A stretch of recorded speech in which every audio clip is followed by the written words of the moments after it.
jag vet. Ja, det vet. Då är det Melfest-weekend i Stockholm och vi sitter här med Sissel som ska representera Danmark i Eurovision. Hur är det att vara i Sverige?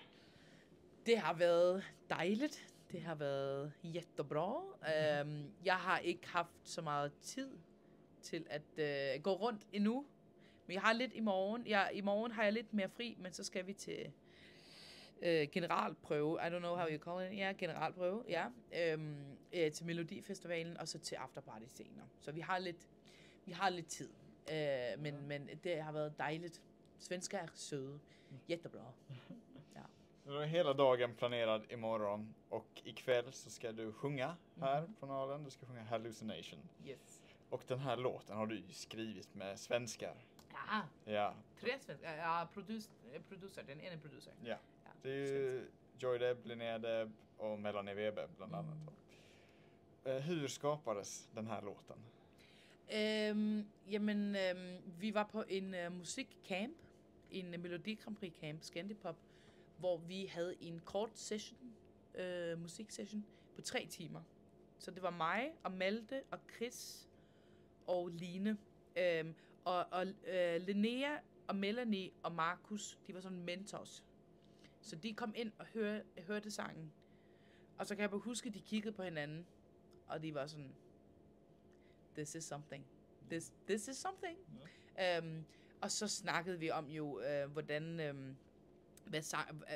om tekst og sådan nogle ting. De prøvede ligesom at snakke om, hvordan man kan gøre, hvilken vej man kan gå og sådan nogle ting, og hjalp os rigtig meget. Og så siden der har de har også korstemmer på min sang, på sangen Hallucination. Så de der, det er Linnea og Melanie.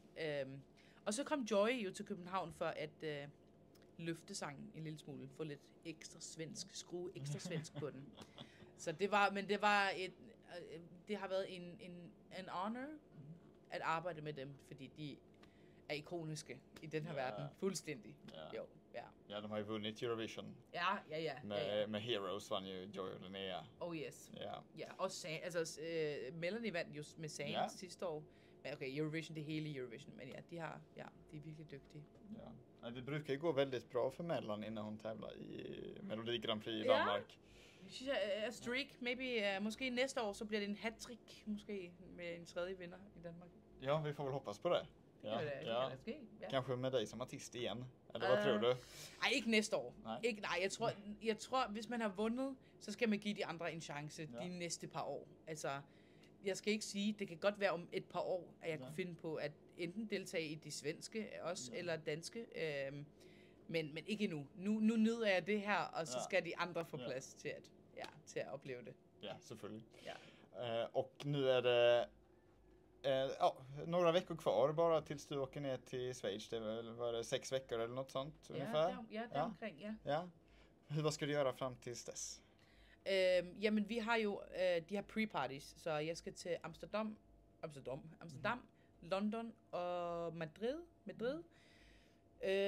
Og så har vi mega meget arbejde med staging, fordi vi har jo skrottet alt. Vi starter from scratch fuldstændig. Så kostymer, staging, visuals, alt er forfra. Så vi har meget at arbejde med der. Og så skal jeg til Zürich i overmorgen, for at optage til postkortet Basel. Og ellers faktisk bare, så træner jeg rigtig meget, altså sådan løber og vægtløfter og prøver at spise rigtig godt, og ligesom bare forberede mig, være sådan, bring my A-game, basically. Ja, och vad är bästa uppladdning då? Hur ska man äta bra och hur ska man förbereda sig, som du pratade om? Okay, det forstod jeg ikke. Det må du en gang til.